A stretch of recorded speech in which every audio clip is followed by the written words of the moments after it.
വിളിച്ചു പറഞ്ഞു. അരെ ഇതാ ഇവര് സാർ, മരിച്ച ആള് സിനിമയുടെ പ്രൊഡക്ഷൻ കൺട്രോളറാ. ആ അതാ പറഞ്ഞു സാർ, ഈ പയ്യന്മാര് പറഞ്ഞതാ. നിങ്ങൾക്ക് എങ്ങനെ ഇയാളറിയാം? സാറേ, ഞങ്ങൾ ഇന്നലെ സിനിമ കാണാൻ പോയപ്പോൾ തിയേറ്ററിൽ വെച്ച് പരിചയപ്പെട്ടതാണ് അവിടെ. അങ്ങനെ ഒരു പ്രൊഡക്ഷൻ കൺട്രോളറായിട്ട് പരിചയപ്പെട്ടതാണ് അവിടെ. ഇയാളാരാ? ഓക്കെ, ഞങ്ങളൊക്കെ ഒരു കൂട്ടുകാരന്മാരാ സാറേ. ഞങ്ങൾ കൈരളി തിയേറ്ററിൽ സിനിമ കണ്ടു വരുമ്പോഴാണ് ഇത് കണ്ടത്. ഇന്നലെ പരിചയപ്പെട്ടുള്ളൂ സാറേ. ഞങ്ങളൊക്കെ സിനിമയിൽ അഭിനയിക്കാൻ മോഹമുള്ള ആൾക്കാരാണ്. ഇദ്ദേഹാരാ? ഇവിടെ വേടാ. ഞാൻ അവരുടെ കൂട്ടത്തിലാണ് സാറേ. എന്താ പേര്? അനീഷ്.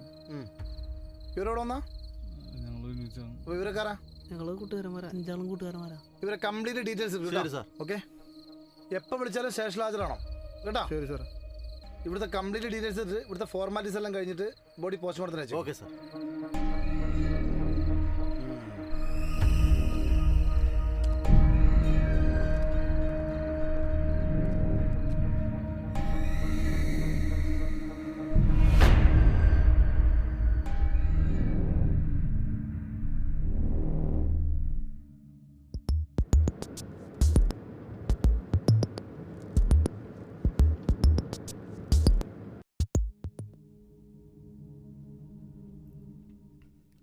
ഇത്തവണയും ശ്വാസം മുട്ടിച്ച് തന്നെയാണ് കൊല ചെയ്തിരിക്കുന്നത്.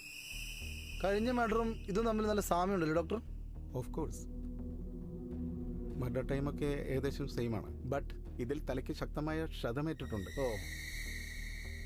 അടിയേറ്റിട്ടാണ് മരണം? നോ, മരണപ്പെട്ടത് കഴുത്ത് ഞെരിച്ചത് തന്നെയാണ്.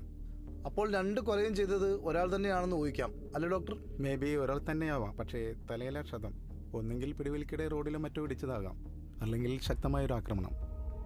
Okay doctor, thank you. Thanks a lot.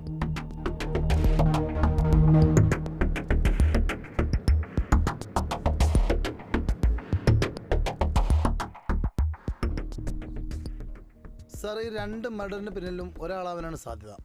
അങ്ങനെ തോന്നാൻ കാരണം?